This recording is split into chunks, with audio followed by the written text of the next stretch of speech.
chers auditeurs de la Clé des Ondes et bienvenue dans Histoire de voir, histoire au pluriel.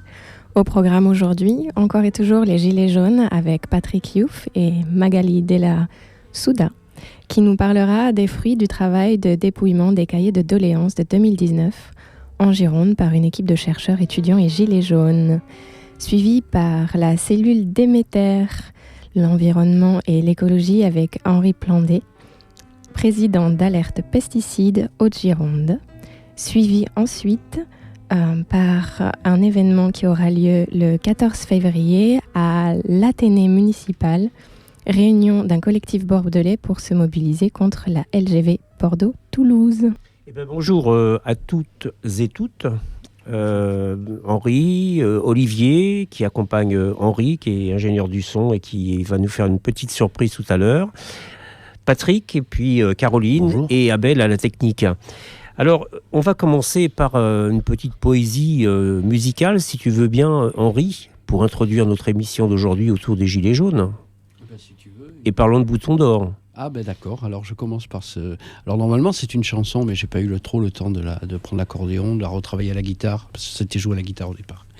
Et ça dit, on les dit antisémites ou racistes, mais ils rêvent fraternité sans limite. On les montre tous idiots et populistes, mais ils répondent en chœur justice. Sur les quais pluvieux de Bordeaux ou Nantes, les tirs de Glief 4, des fashballs les hantent. Sur les pavés de Marseille, Montpellier ou Paris, ils défilent pour leur liberté à tout prix.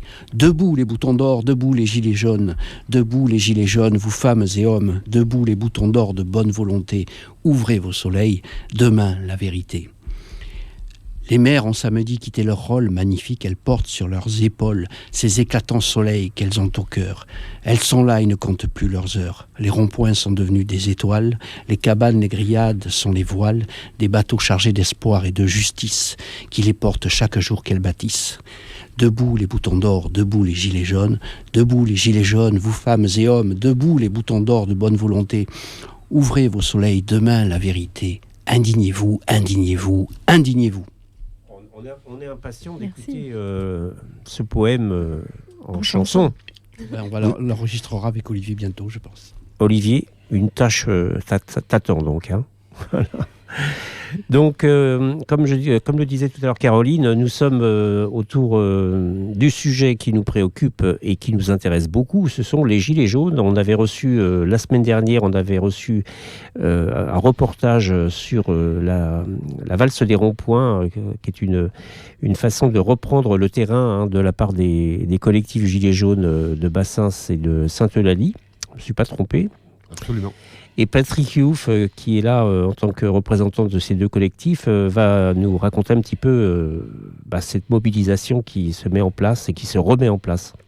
Oui, tout à fait. Donc on a, suite au mouvement de 2018 et 2019, après on sait comment ça s'est passé, donc avec le grand débat où Macron nous a un peu scindés, plus après la crise du Covid, donc on s'est dit les Gilets jaunes ne sont pas morts, et donc on a eu donc l'idée, l'organisation de reprendre donc les ronds-points, et qu'on a nommé la valse des ronds-points. Donc on a commencé en mars l'année passée, donc par Saint-André, et on s'est dit il faut peut-être aller de rond-point en rond-point. Donc nous sommes déplacés sur Rive-d'Arcin, Sainte-Eulalie, Mont-de-Marsan, Saint-Mazan, quartier de Bacalan, quoi. Et donc c'est pour faire un peu reprendre, un peu sensibiliser un peu tous ces gilets jaunes, quoi. Oui, d'ailleurs, on a été avec Caroline faire un petit reportage. Oui, alors c'était samedi... Ça passe vite. Ouais, ça passe vite. Hein. Samedi 19. Samedi 19, déjà. Donc, c'était vraiment une belle réunion de beaux personnages et une très belle ambiance avec la soupe qui était là, qui était servie. Moi, j'ai été très bien accueillie. J'ai eu un petit problème après pour repartir et les Gilets jaunes m'ont aidé avec joie et bonne humeur pour repartir car ma batterie était à plat. Ouais. Et c'est vraiment des gens qui ont le cœur sur la main et qui sont là pour parler de nos droits, tout simplement, et de notre vie au quotidien à travers les lois qui nous sont imposées. Et nous avons vraiment beaucoup de choses à partager avec ces personnes-là et on le verra avec l'étude de Magali de la Souza, l'étude qui ressort. Voilà. On va pas dévoiler les choses, mais on va parler un petit peu aussi de cette organisation, puis surtout de l'accueil qui est fait quand vous êtes sur les ronds-points. Les klaxons vous accompagnent. Oui, tout à fait. En fait, c'est les collectifs Sainte-Eulalie et surtout Bassens s'est formé au moment du mouvement des retraites. On s'est retrouvés en manif, tout ça et tout. Et quand on a donc il y a eu l'occupation de la fac, c'était un peu compliqué. On s'est retranché sur l'UL de Bassens à la maison des syndicats. Et en fait, on a formé ce collectif-là, quoi. Et en fait, au fur et à mesure des rencontres et des ronds-points, on s'est organisé, quoi.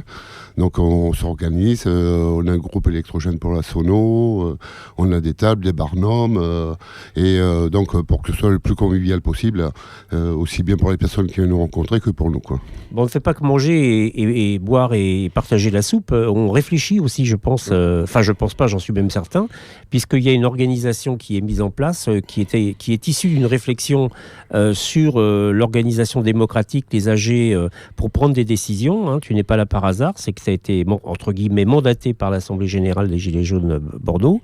Et donc, on les remercie, on les salue ici. Et puis, vous êtes partie prenante d'autres combats. Tu viens de citer l'Union locale de Bassens vous a accueilli.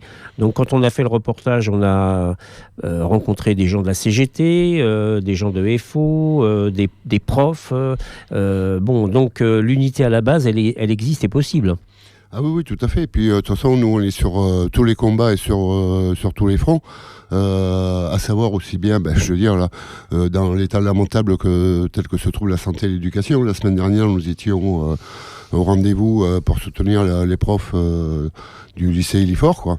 Et donc, à chaque fois, oui, qu'il y a une mobilisation, nous, on est là pour défendre toute cette justice et ce délabrement aussi des services publics. Donc, nous avons aussi élaboré un tract que nous pouvons distribuer, quand on nous le permet surtout. Et c'est un tract qui vit au fur et à mesure des événements, et c'est un tract où les collectifs sont représentés, où il y a une adresse mail dessus, où on peut nous contacter justement pour échanger et construire, quoi. Alors justement, sur Facebook, il y a un Facebook du collectif de Bassens, non ? Oui, tout à fait. Il s'appelle comment exactement ? Collectif de Bassens, tout simplement. Voilà, suffit de taper dessus pour ça. Et il y a une adresse mail aussi ? Donc c'est collectifdebassens@protonmail.com. Redis-le doucement, parce qu'il n'y a personne qui peut prendre des... Alors, collectifdebassens@protonmail.com. Voilà, donc il faut... puis de toute façon, vous écrivez à la clé des ondes, et puis la prochaine initiative a lieu samedi, je crois. Oui, tout à fait. Donc on a pris la décision d'être systématiquement... tous les samedis sur le rond-point de Sainte-Eulalie. On va essayer d'alterner avec le rond-point de Riedersaint, où on a à chaque fois un très bon accueil, quoi. Mais oui, tous les samedis... à partir de quelle heure, Patrick ? À partir de 10h. Enfin, nous, on est là un peu avant pour installer, mais à partir de 10-11h, on est fin prêt. Et là, depuis 2 samedis, on élabore, on met en place une AG à 14h. Où on met sur nos pages, etc., pour que justement les gens viennent nous rencontrer, quoi. Voilà. Alors voilà, on a une autre initiative où l'association Pourquoi pas est partie prenante, mais pas qu'elle, il y a d'autres gens. On avait créé un collectif pour dénommer l'avenue Thiers, qui a réuni à ce jour 750 signatures, mais ça marque le pas, parce qu'on veut dénommer cette avenue de ce nom, puisqu'il symbolise en fin de compte la répression ouvrière de la commune. C'était pour ça qu'on avait pris. Que le collectif des femmes, l'AG des femmes de Bordeaux a rejoint cette idée, puisqu'elle l'appelle à dénommer l'avenue Thiers et la remplacer par le nom de Louise Michel. Et je sais que toi, individuellement, puisque tu es sur l'avenue Thiers au niveau de ton magasin. Tout à fait, oui. L'Ovalie, pour ne pas le nommer, quoi. Tu es partie prenante de cette affaire, et on envisage le 4 mars, c'est un vendredi, de faire une initiative devant ton magasin pour relancer une campagne de pétition relancer, faire signer les gens directement, et puis aussi de présenter notre livre sur les révoltes populaires en Aquitaine, de la fin du Moyen-Âge à nos jours, qui est le socle d'ailleurs qui constitue la radio aujourd'hui. C'est autour de cette révolte que l'on invite, et tu es bienvenu bien sûr comme d'autres, ceux qui résistent, ceux qui ne baissent pas les bras et qui pensent que c'est dans la lutte que se construit en fait le monde de demain. Soyons optimistes. Là. Voilà. Donc voilà, c'est quelque chose qui permet, grâce à toi d'ailleurs, de toucher des cercles plus larges de citoyens pour d'abord leur donner une information historique, c'est un recul donc sur leur combat, et en même temps de faire avancer notre propre campagne pour dénommer la lunetière. Oui, tout à fait. J'ai l'avantage, moi, d'être buraliste et d'avoir du passage dans mon magasin. C'est environ 500-600 clients par jour. Et au centre de mon magasin, j'ai une petite table que j'appelle, moi, la table des luttes. Et où je pose en fait tous les événements qu'il peut y avoir, les manifestations, les occupations, le tract justement pour la lunetière. Et donc voilà, écoute, ça sera un plaisir de te recevoir et comme si on peut sensibiliser les gens, ça sera parfait quoi. Voilà, s'il y a un accordéon qui traîne, on n'est pas contre d'ailleurs. Non plus. Prendre un petit pot là-bas. Absolument. Voilà, on va organiser ça, on vous tient au courant, les amis. Là, justement, en parlant d'amis, il y en a une qui nous attend au téléphone. Là, c'est Magali Della Souda qui a travaillé. Donc, Magali, pour ceux qui ne la connaissent pas encore, elle est chargée de recherche au CNRS. Oui, elle est spécialiste de l'histoire du genre et elle suit le mouvement des Gilets jaunes dès le début et professe à Sciences Po Bordeaux. Mais pas que, comme dit Jean-Pierre, on en oublie, elle nous en excuse. Magali a donc longuement recueilli la parole des Gilets jaunes et étudié ce mouvement. Nous aurions aimé sa présence pour notre colloque sur les révoltes populaires en juin dernier, mais elle était à l'autre bout du monde. Il y a 3 ans, en réponse aux revendications des Gilets jaunes, Macron organisait dans les communes des réunions sous forme de cahiers de doléances. Près de 10 000 cahiers de doléances, appelés officiellement cahiers citoyens composés de pages manuscrites, registres, cahiers à spirale ou feuilles libres ont été numérisés à la Bibliothèque nationale de France, puis remis aux archives départementales. Ces cahiers ne sont pas disponibles en ligne, ils sont consultables aux archives de 4 départements sur simple demande et pour beaucoup rangés dans leur boîte et comme le prévoit la loi, l'ensemble des archives sera mis à disposition 50 ans après leur dépôt, sauf en Gironde où ce travail de dépouillement a été réalisé. Nous en parlons donc avec Magali au téléphone. Bonjour Magali. Bonjour, bonjour à toute l'équipe et aux auditrices et auditeurs qui nous écoutent. C'est gentil, j'avais frayeur de ne pas pouvoir t'avoir en ligne, mais c'est les miracles de la technique. Merci Abel qui met tout ça en ligne et en place. Donc tu as entendu ce qu'a dit Caroline ? Oui, alors je vais d'abord rectifier un certain nombre de points. Je remercie Caroline et je vous remercie pour la présentation. Sur ces doléances, il faut vraiment savoir, et je le martèle, qu'elles n'ont pas été confisquées, qu'elles sont accessibles au public. Et c'est ça le service public des archives départementales. Vous trouverez des personnels très compétents et bienveillants si vous avez envie de reproduire cette initiative de recherche autogérée lancée à l'initiative d'un groupe de Gilets jaunes en Gironde et que nous, on a appuyé avec mon collègue historien Nicolas Patin, pour que vous vous saisissiez, vous, dans votre département, de ces doléances. Certaines ont été numérisées, c'est vrai, par un prestataire privé, c'est vrai aussi. Le gouvernement a fait ce choix-là. Il aurait pu en faire un autre, qui était de confier au laboratoire de recherche publique cette numérisation et l'analyse des doléances. Et donc, ces documents numériques, pour l'instant, ne sont pas accessibles. En revanche, toutes les doléances sont consultables sur place aux archives. Et vous pouvez même les numériser vous-même avec votre portable ou avec votre appareil photo.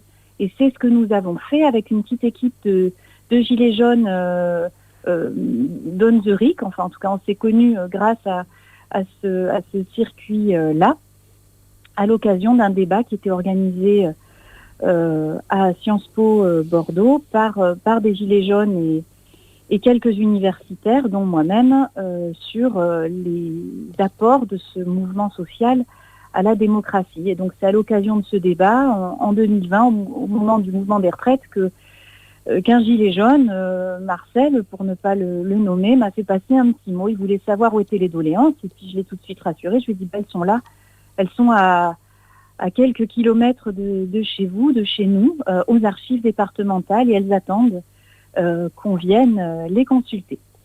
Alors voilà. Je crois, Magali, que Nicolas et toi, vous étiez très enthousiastes parce qu'on s'est rencontrés le 19, justement, sur le fameux rond-point, là où on rencontre beaucoup de monde.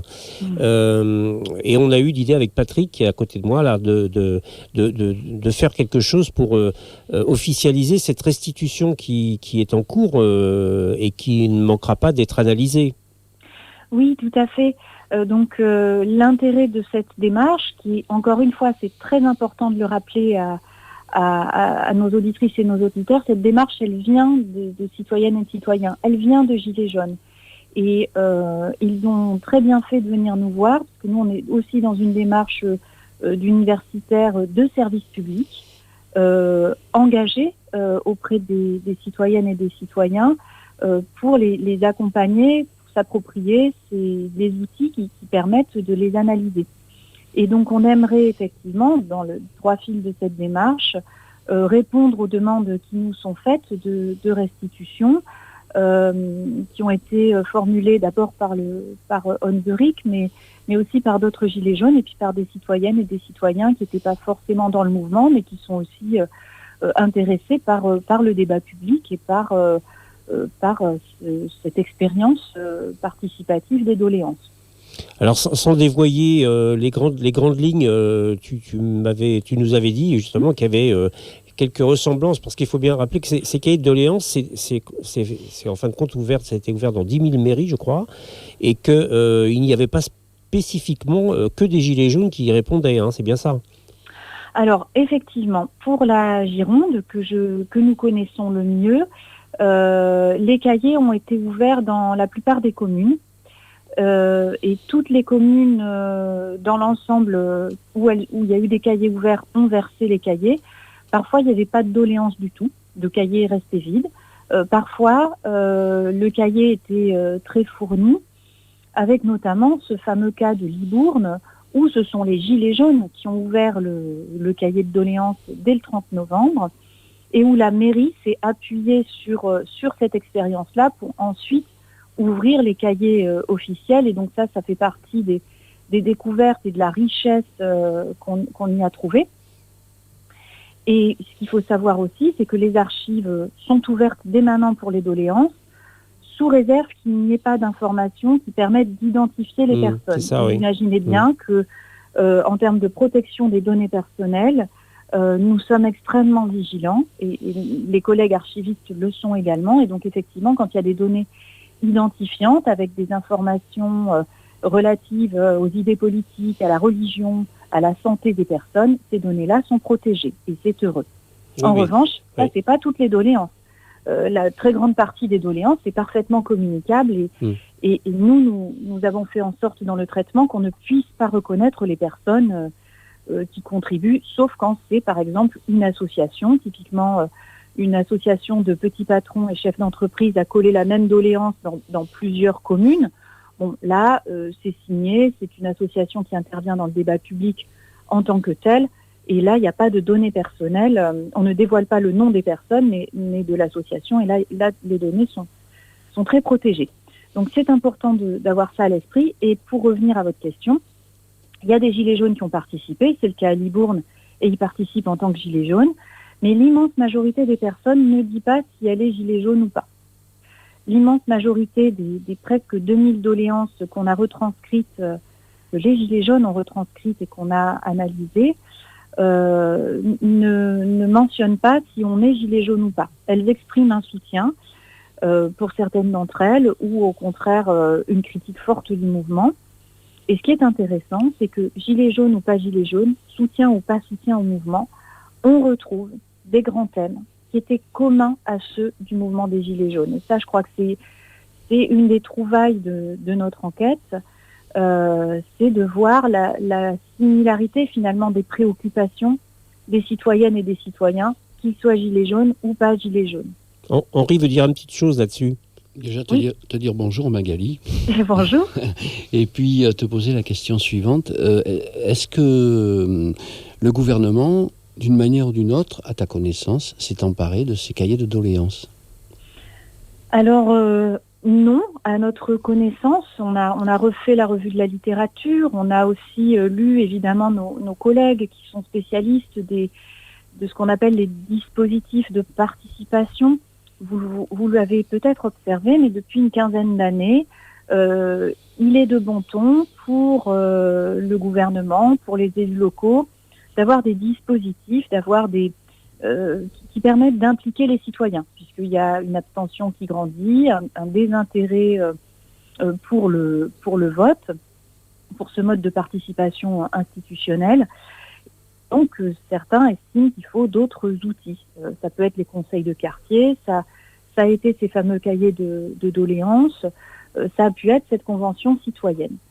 Mais ce que mes collègues ont très bien montré, et ce que nous on confirme là aussi, c'est que ces dispositifs, en fait, ils ont pour visée essentielle de domestiquer la participation, de la canaliser, et surtout de faire admettre aux citoyennes et aux citoyens des décisions qui ont déjà été prises sans eux et par des personnes qui bien souvent sont très éloignées des conséquences de leurs actes.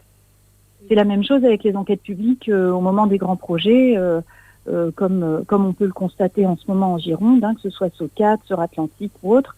La voix des citoyennes et des citoyens, des habitantes et des habitants en général est très peu écoutée par l'ensemble de ces dispositifs. Oui, donc on donne la parole et ensuite on tait les réponses, si je comprends bien. Exactement. En fait, on a déjà le projet, on met en place un dispositif participatif pour avoir une espèce d'onction démocratique, d'onction de participation, où on va pouvoir se prévaloir du fait qu'on a impliqué les citoyennes et les citoyens. Ça fait même partie, dans certains projets de financement, appel à projets, notamment européens, des critères d'éligibilité aux 10 projets. Quand vous voulez faire une recherche, un financement de recherche, quand vous voulez financer une grande infrastructure, il faut inclure un volet participatif. Ça fait bien. Ça fait démocratique. Mais dans les faits, ce qu'on a bien vu avec ces cahiers de doléances, c'est que les demandes, elles ont été très peu suivies des faits. Oui, et on va peut-être venir à ces fameuses demandes. En parallèle avec l'effet pandémie, si je peux l'appeler comme ça, les mouvements s'étouffent. C'est-à-dire que on a été séparés et tout ça se tasse. Et c'est à nous aujourd'hui de faire ressortir ce qui s'est dit et les demandes qui étaient là à l'époque pour pouvoir reprendre une grande respiration et repartir en lutte tous ensemble. Ça fait partie, si vous voulez, de l'usage que l'on peut faire des travaux, et notamment de cette recherche participative, pour le coup, initiée par des Gilets jaunes et pour comprendre les demandes citoyennes qu'on a initiées, effectivement. C'est après aux mouvements sociaux, s'ils le souhaitent, s'il semble que c'est utile, et aux citoyennes et aux citoyens de se les approprier. Et les grandes thématiques qui ressortent ?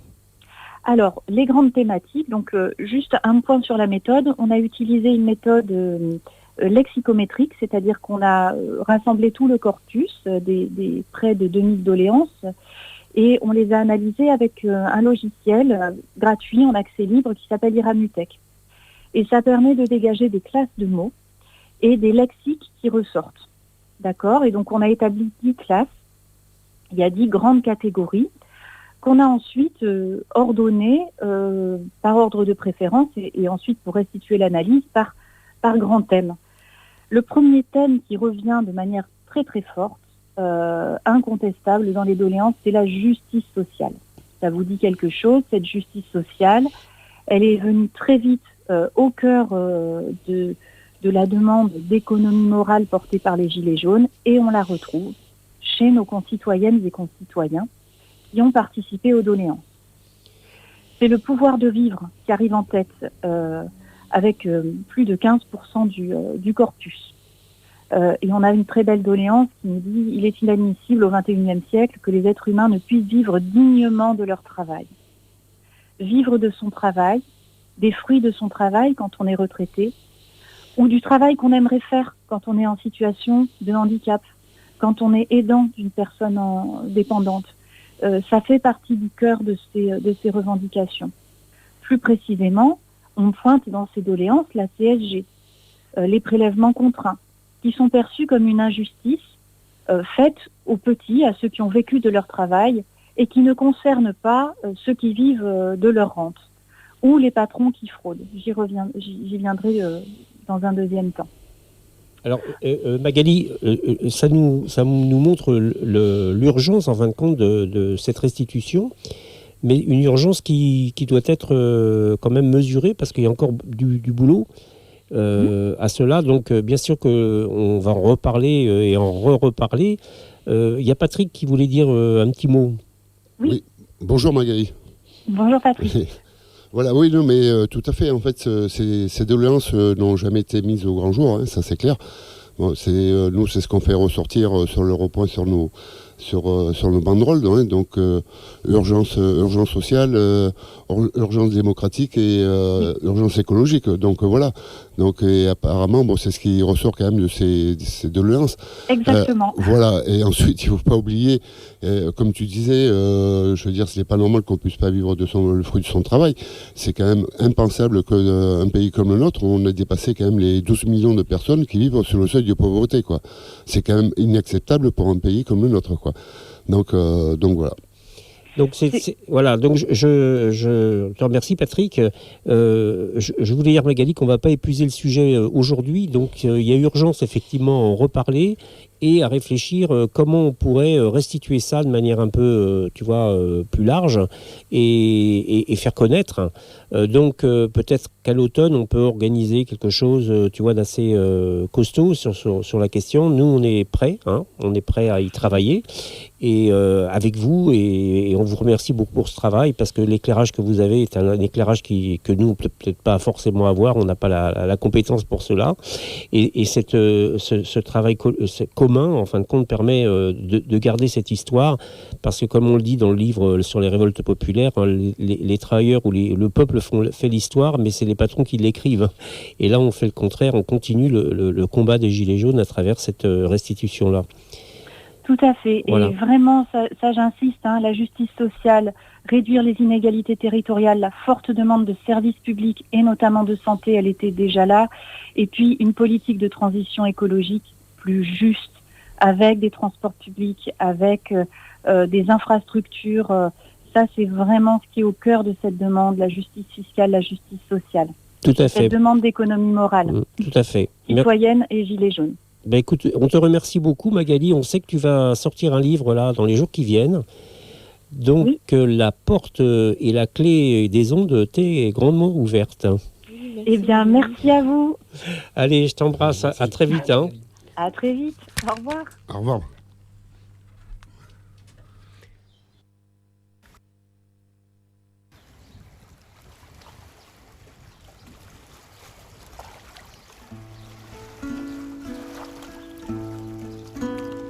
Gironde, Gironde, dans tes hanches profondes, après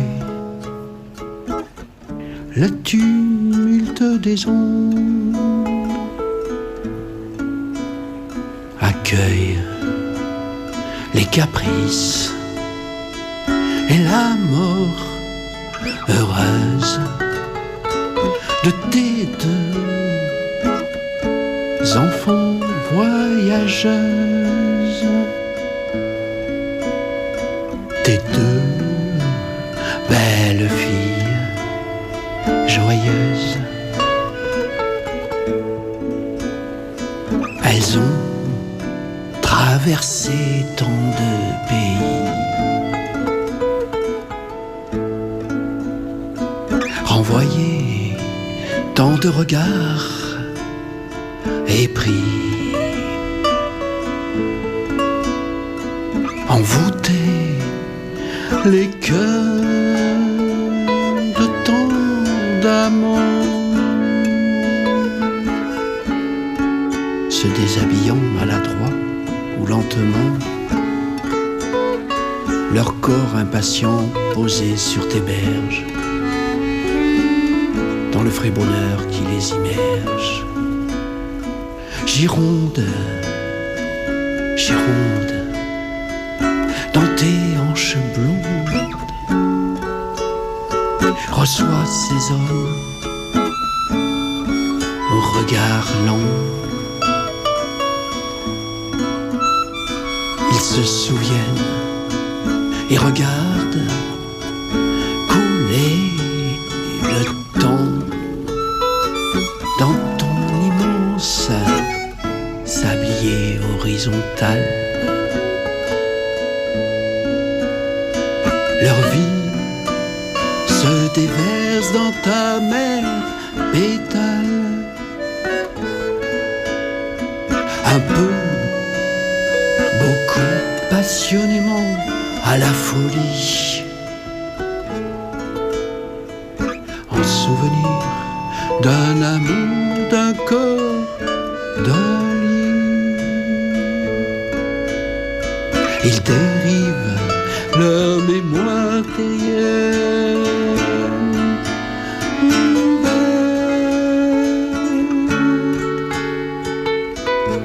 D'aventure en voyage, de voyage en découverte, qu'ils nous connaîtront, c'est sûr, jamais plus. Pour leur fils peut-être, tout n'est pas perdu. Gironde, Gironde, dans tes hanches rondes, leur fils peut-être, un matin de brume, se poseront sur tes eaux brunes et là calés sur le pont des voyageurs s'en iront dans l'âme les douces heures passées dans l'enfantement d'or rouge des vignes. Cet or d'automne qui vaudra le plus digne. Les trésors pour ces enfants neufs du bout du monde. Suivi des souvenirs que toi, l'ancien, au coin de l'onde, tu lui auras offert sans le savoir de ton âme, de tes espoirs, de ta générosité, de la maternité, de la Gironde. Gironde.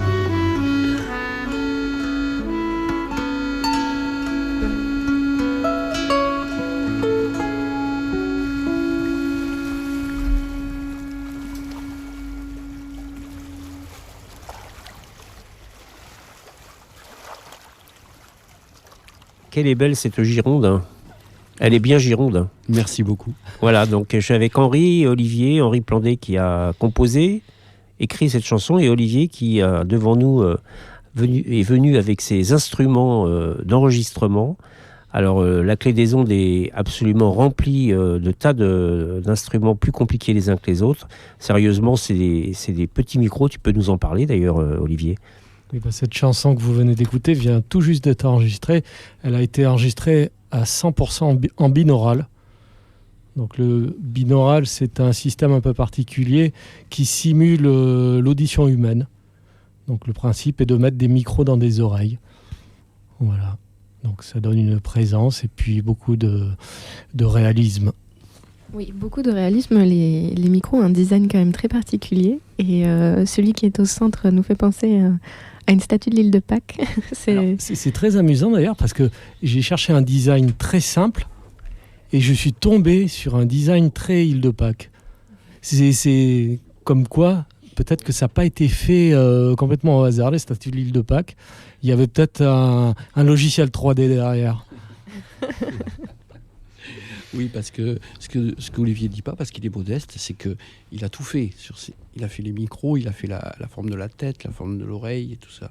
Et puis ces petits boîtiers, tu peux en parler, Olivier, ou... C'est des petits boîtiers que j'ai inventés. C'est assez miniature, c'est auto-alimenté et ça règle le son sort fini d'un petit boîtier comme ça. On branche un micro et derrière c'est terminé. On a le rendu que l'on souhaite. Et justement, ce que on disait tout à l'heure là, pendant la chanson qu'on a écoutée avec attention, c'est qu'on est vraiment en impression d'être en face du chanteur. Alors, ce qui est le cas dans le studio, puisque j'ai Henri Plandé devant moi, qui vient de composer et qui vient d'enregistrer la musique, mais on est dans la même ambiance. C'est le principe du binaural, c'est-à-dire qu'il a chanté dans la tête binaurale. C'est comme si vous aviez déporté vos oreilles dans ce micro-là.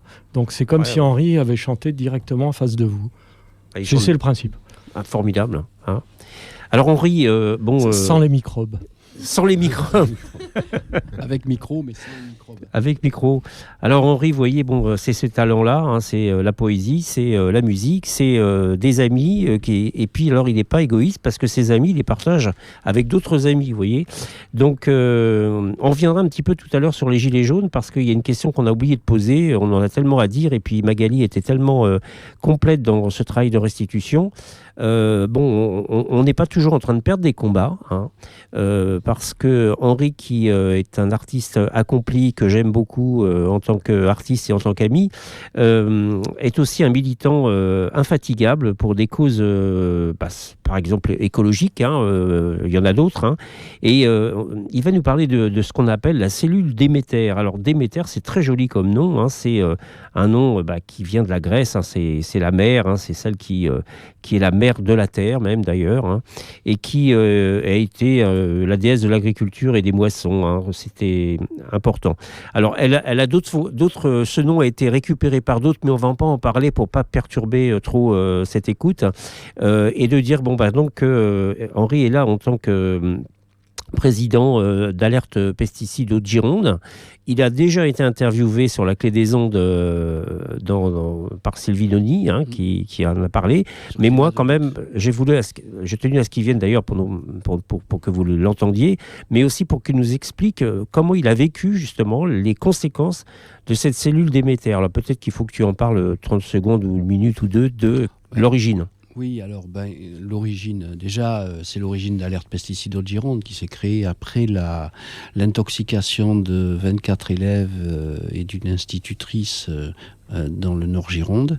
J'étais sur place et j'ai vu l'omerta se mettre en place, une omerta incroyable dans un petit village comme ça, avec par exemple les gendarmes qui ne sont pas venus faire l'enquête immédiatement comme la procédure le prévoit.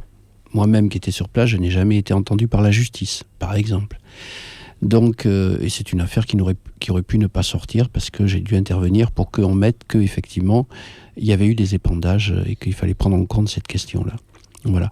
Alors, on s'est créé autour de cet événement-là, mais on était déjà attentif à ces questions-là auparavant, et on a entamé avec d'autres associations amies, on peut dire un combat, parce que ça marche comme le tabac, ça marche comme l'amiante, c'est-à-dire que ce sont les mêmes procédures à la limite de la loi tout le temps, et on arrive donc à un moment où la FNSEA avec Christiane Lambert signe un contrat avec le ministère de l'Intérieur, représenté par Christophe Castaner, dont l'objectif est de surveiller ceux qui volent des tracteurs, ceux qui détruisent du matériel, ceux qui s'introduisent dans les propriétés agricoles, mais aussi ceux qui sont porteurs de paroles idéologiques mettant en question en fait les pratiques agricoles conventionnelles. D'ailleurs conventionnelles, on se demande d'où vient ce mot conventionnel. Mais en tout cas, ceux qui utilisent des produits de synthèse que nous combattons parce que toutes les études internationales montrent bien qu'il faut les combattre aujourd'hui et que les autorisations de mise sur le marché au niveau européen et national, c'est quand même une grosse rigolade, quoi. Voilà, et donc pour ça, on avait imaginé, un des membres de l'association avait imaginé de lancer les états généraux des riverains. Et j'ai participé, c'était déjà il y a 2 ans, il me semble. C'était en 2000, c'était avant le confinement, c'était dans 2020. l'autre monde, en 2019 peut-être même. Non, même février 2020, tu as raison. Et là, je reçois un coup de téléphone en début octobre 2019. Bonjour Monsieur Plandé, gendarmerie de Bourg-sur-Gironde. Vous êtes bien le président de Alerte Pesticides Haute-Gironde? Oui. Vous organisez bien une réunion dans la salle des fêtes de Samonac. Alors Samonac, c'est un petit village de 400 habitants, quoi. Oui. Et je lui dis, mais les nouvelles vont vachement vite dans le Bourget. Donc petit rire gêné au bout du fil. Et je lui dis, mais pourquoi vous m'appelez là-dessus? C'est la première fois que j'ai un appel parce qu'on organise une assemblée générale de... Ah c'est-à-dire qu'on aimerait savoir qui vient, ce que vous allez y dire. Je dis, mais c'est quoi, c'est les RG ou quoi? Enfin, c'était incroyable. Bon, je dis, de toute façon, on n'a rien à cacher. On prépare les états généraux des riverains, tout ça. Et alors, il me dit, je lui dis, mais pourquoi vous faites ça, quoi? C'est incroyable. Ah c'est-à-dire qu'on a eu des informations comme quoi des viticulteurs pourraient venir vous déranger, tout ça. Voilà. Bon. Donc... ok. Finalement, on a rencontré ces viticulteurs, c'est pas du tout le cas, en fait, c'était complètement faux, cette histoire-là. J'ai eu droit à 3 autres coups de téléphone. En décembre, on apprend que la cellule Déméter se met en place par la préfète actuelle, la Buccio. Et là, tout de suite, on fait le lien. Il me rappelle en janvier, pour là, carrément, me demander de venir à la maison pour parler des états généraux des riverains. Donc, je leur demande, je leur dis, donc vous m'appelez pour Déméter? Silence gêné, oui, c'est ça. Bon. Donc je reçois les gendarmes un dimanche à la maison. Un dimanche en plus. Un dimanche à la maison. Ils font travailler n'importe quand, ces pauvres gendarmes. Mais bon, enfin, après ceci. Le samedi, c'est les gilets jaunes et le dimanche, c'est. Mais le samedi, il m'avait proposé un samedi quand même, mais je ne pouvais pas, j'avais un concert, je crois, un truc comme ça. Et je suis tombé sur 2 braves gendarmes. Hein, je veux dire, c'était, même s'ils sont arrivés, il y en a un qui est arrivé armé jusqu'aux dents, avec 15 kilos de matos. À l'époque, j'avais la barbe. Je dis, c'est pas parce que j'ai la barbe que je vais vous attaquer. Mais bon, mais ils sont obligés, en fait, d'être habillés comme ça, partant de terrorisme, même dans les campagnes les plus profondes. C'est incroyable. Bon, enfin. Et donc, voilà. Du coup, heureusement, je suis tombé sur pour faire simple, raccourcir un peu, je suis tombé sur des gendarmes quand même bienveillants. C'est-à-dire qu'ils ont été, ils n'ont pas essayé de m'intimider vraiment. Mais enfin, ils avaient à rendre compte à la préfecture. Puis surtout, après coup, ça a été, non, c'est pas Déméter. Si, c'est Déméter, finalement, quand on a eu le papier dans le Monde. Enfin, voilà. Alors, justement, à propos de Déméter, là, il y a quand même une bonne nouvelle, puisqu'il faut les annoncer. Oui, alors, bonne nouvelle, c'est que la L214 a obtenu l'annulation du dispositif de Déméter visant à surveiller les associations qui portent une parole de nature idéologique sur l'utilisation de certains produits et sur certaines pratiques agricoles. Ceci dit, la cellule Déméter n'est pas dissoute. C'est ça. Hein, alors qu'il n'y a aucune raison qu'elle existe, puisque se défendre contre les vols de tracteurs ou des trucs comme ça, la gendarmerie le faisait déjà. C'est le boulot. Hein. Donc on reste vigilant, surtout que les associations environnementales aujourd'hui, par les lois sur le séparatisme, par les condamnations pour dénigrement qu'on a vu pour Alerte aux toxiques avec Valérie Murat, on se sent vraiment cerné de toutes parts, en fait. Voilà, justement, tu parles de Valérie Murat qui, pour avoir dénoncé en fin de compte les HVE, ce qu'on appelle, est condamnée à 100 000 euros de... 125 000. 125 000 euros d'amende. Exécutoire. Exécutoire. Ouais. Exécutoire, ça veut dire qu'elle ne peut même pas faire appel tant qu'elle n'a pas payé ses 125 000 euros. Alors, il y a une cagnotte qui circule, vous pouvez y verser votre bol, parce que elle n'a pas tort. Ben non, sur le fond. Non, sur le fond, le HVE, pour l'instant, ce label... C'est un peu l'écologie industrielle verte, quoi. C'est une vaste fumisterie, il faut dire les choses comme elles sont, quoi. C'est-à-dire qu'on fait croire, on appelle haute valeur environnementale, quelque chose où on plante 3 haies, et puis on récupère les eaux usées, ce qui est la loi.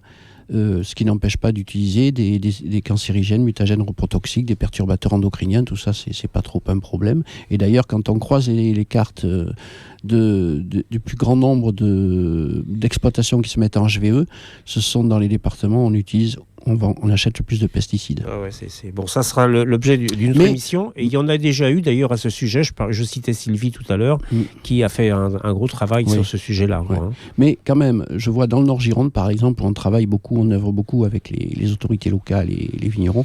Il y a quand même, aujourd'hui, on est à plus de 24% dans le Côte de Blaye en bio. Et ça va passer à 28 très prochainement. Et même dans le Bourget, où on peut dire que pour l'instant, ils essayent de défendre les produits de synthèse plus ou moins, les viticulteurs, eux, beaucoup, s'emparent de l'agriculture bio. Donc ça, on veut les remercier, nous. On les remerciera jamais assez d'ailleurs, à l'Alerte Pesticide Haute-Gironde. Alors bon, merci beaucoup Henri, le temps passe tellement vite, donc vous êtes dans Histoire de voir, histoire au pluriel, et puis on essaie de faire venir comme ça au micro des gens qui luttent, qui résistent, c'est ce que je disais tout à l'heure, et puis cette émission a une cohérence, puisque on était avec Patrick Youf tout à l'heure au niveau des Gilets jaunes, il nous redire un petit mot, d'ailleurs une idée lui est venue, un rappel d'idée du moins, et on voulait aussi parler d'une action qu'on est en train de mettre en place sur Bordeaux, parce qu'il existe un souci qui semble complètement au-dessus de la tête. Magali en parlait tout à l'heure, au-dessus de la tête des citoyens. Des décisions sont prises par eux, certes par des élus, mais auront-ils des comptes à rendre dans 20 ans, dans 10 ans, ces gens-là ? Absolument pas. Par contre, en acceptant et en endettant la région pour une LGV, en quelques mots, qui va être entre Bordeaux et puis Toulouse d'un côté et Bayonne de l'autre, c'est 14 milliards qui sont engagés, je parle d'euros bien sûr, ce sont des travaux gigantesques qui ont des conséquences au niveau environnemental, qui a priori ne seront utilisés que par 10% des Aquitains, puisque 90% des utilisateurs de train le sont pour des déplacements interrégionaux ou pour aller au travail, et on s'adresse à eux et on les salue parce que c'est la galère bien souvent pour aller d'un point à un autre. Et donc cet argent gaspillé, qui d'ailleurs la somme n'est pas réunie, et c'est à marche forcée qu'elle va être réunie, vous le savez peut-être pas, mais vous allez payer un impôt supplémentaire pour la financer, cette ligne LGV. En allant très vite, le front, la largeur des lignes, en fin de compte, inconstructibles et qui appartiendront à l'LGV, c'est 150 mètres. Donc 150 mètres, vous voyez, entre Bordeaux et puis Toulouse, ça fait beaucoup d'espace perdu et bien sûr sur l'environnement a des conséquences terribles. Donc nous organisons une réunion ce lundi 14 à 18h30 à l'Athénée municipal. Venez, d'autres associations travaillent, je pense à LGV 33, le collectif Nina, il y a dans les différents départements des collectifs anti-LGV qui se sont créés. Donc on va essayer sur Bordeaux de se réunir et puis de travailler, de se coordonner ensemble pour en informer en fin de compte les Bordelais. Alors Patrick, tu voulais dire quelque chose qu'on a oublié d'évoquer. Le Congrès de la liberté. Nous, Gilets jaunes, les citoyens, on peut être que solidaires. On va voir comment ça va se passer. Mais il est clair que ça peut être une occasion justement pour un peu faire réagir nos dirigeants, quoi. Moi, je trouve qu'il est quand même dommage que les têtes de syndicats et les politiques ne réagissent pas à ça. Qu'il n'y ait pas surtout de récupération politique, mais nous sommes tout à fait solidaires. Donc on verra dès demain comment ça se passe. On ne peut pas dévoiler là parce qu'il y a des... Il y a trop d'informations pour le moment, donc c'est pas assez précis. Le temps passe et entre... Donc voilà, juste pour finir, donc rendez-vous samedi, rond-point de Sainte-Eulalie et Assemblée Générale à 14h. Voilà, merci. Voilà, entre l'essence et l'essentiel, on essaye de se poser les bonnes questions sur Histoire de voir, Histoire au pluriel, et on vous retrouve la semaine prochaine entre 12h10 et 13h. Merci beaucoup de votre présence.